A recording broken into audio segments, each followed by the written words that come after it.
ఓం శ్రీ గురుభ్యో నమ. గం గణాధిపతయే నమ. శ్రీ తులసి ఛానల్ వీక్షకులకు స్వాగతం. ఈరోజు మనము గోచారం ఏప్రిల్ 1 పక్షం అంటే 1వ తేదీ నుండి 15వ తేదీ వరకు జరుగు ద్వాదశ రాసుల గోచారం తెలుసుకోబోతున్నాం.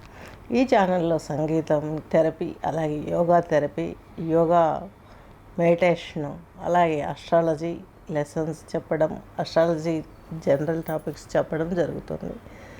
స్టోన్స్ అలాగే మీకు సజెస్ట్ చేయబడుతుంది. రుద్రాక్షాలు కూడా సజెస్ట్ చేయబడుతుంది. ఇంట్రెస్ట్ ఉన్న వాళ్ళు ఖచ్చితంగా కాంటాక్ట్ చేయగలరు. ఇప్పుడు మనం చెప్పుకునే ఈ యొక్క ఫలితాలలో మన పైన 40-50% ప్రభావాన్ని చూపుతాయి.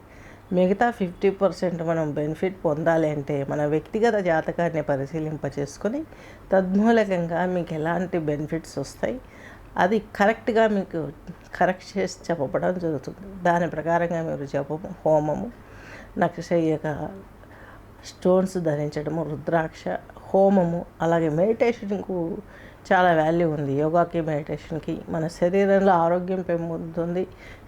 శరీరంలో షట్చక్రాలలో ఉన్న నవగ్రహాలు కూడా చక్కగా పనిచేస్తాయి. మన జీవితమే మారడానికి ఒక ప్రధాన అవకాశంగా భావిస్తూ మనం గోచారంలోకి ప్రవేశిద్దాము. నెక్స్ట్ వృషభ రాశి తీసుకున్నట్లయితే కృతికా నక్షత్రం 3 పాదాలు, రోహిణి 4, మృగశిర 2 పాదాలు కలిపి మనకు ఈ యొక్క వృషభ రాశి వృషభ లగ్నం కిందికి వస్తుంది. వృషభ లగ్నం వృషభ రాశి వారికి మీకు వచ్చేసి అష్టమాధిపతి, లాభాధిపతి అయిన బృహస్పతి మీ యొక్క ఓన్ హౌస్లో ఉన్నారు, వృషభ రాశిలోనే ఉన్నారు. దీని మూలకంగా మీకు కొన్ని ఇబ్బందులు వచ్చే అవకాశాలు స్పష్టంగా గోచరిస్తున్నాయి. ఎందుకనగా మీకు లాభాధిపతి ప్లస్ అష్టమాధిపతి, ముందు అష్టమాధిపత్యం వచ్చింది, తర్వాత లాభాధిపత్యం వచ్చింది.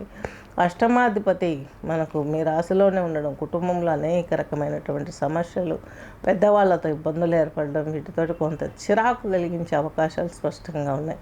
ఎలాగో ఇది కొన్ని రోజుల తర్వాత ద్వితీయంలోకి వెళ్తాడు కాబట్టి బృహస్పతి పెద్దగా దీని గురించి పట్టించుకోవాల్సిన అవసరం మీకు లేదు. వృషభ రాశి వారికి దత్తాత్రేయ శ్లోకం చదవడము, అలాగే గానగాపురం వెళ్ళేసి అక్కడ ఆ యొక్క నదిలో స్నానం చేసి అక్కడ స్నానం చేసుకున్నట్లయితే చాలా వరకు పరిష్కారం మీకు దొరుకుతుంది. గురువు అనుగ్రహం దొరుకుతుంది. ఫిజికల్ గురువును కూడా పెంచుకోండి.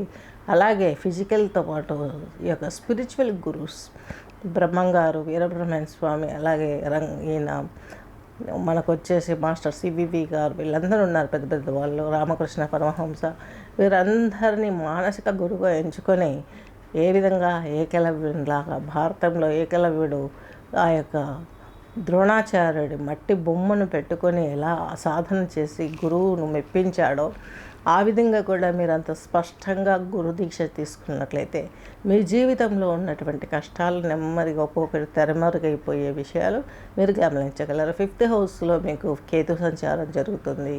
దీని మూలకంగా వివాహ జీవితంలో కొంచెం ఇబ్బందులు, బిజినెస్ విషయాలలో కొన్ని టెన్షన్స్, అప్ అండ్ డౌన్ ఉండటం, అలాగే జీవిత భాగస్వామితో మీకు కొన్ని మధ్య మధ్య గ్యాప్స్ వచ్చే అవకాశాలు కూడా లేకపోలేదు.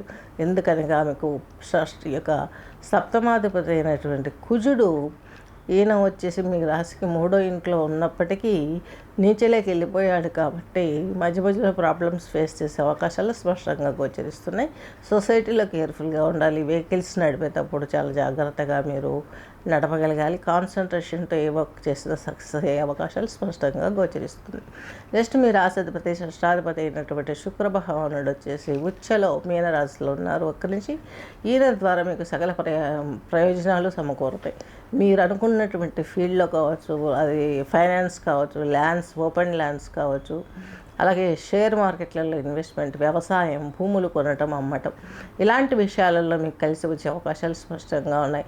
అలాగే ఎలక్ట్రానిక్స్, కమ్యూనికేషన్స్కి సంబంధించినటువంటి బిజినెస్ చేసేవారికి చాలా వరకు పూర్వవృద్ధి అనేది మీరు బాగా చవిచూస్తారు. దత్తాత్రేయ స్వామిని పూజ చేసుకోండి, మీకున్న సర్వ విఘ్నాలన్నీ తొలగిపోతాయి.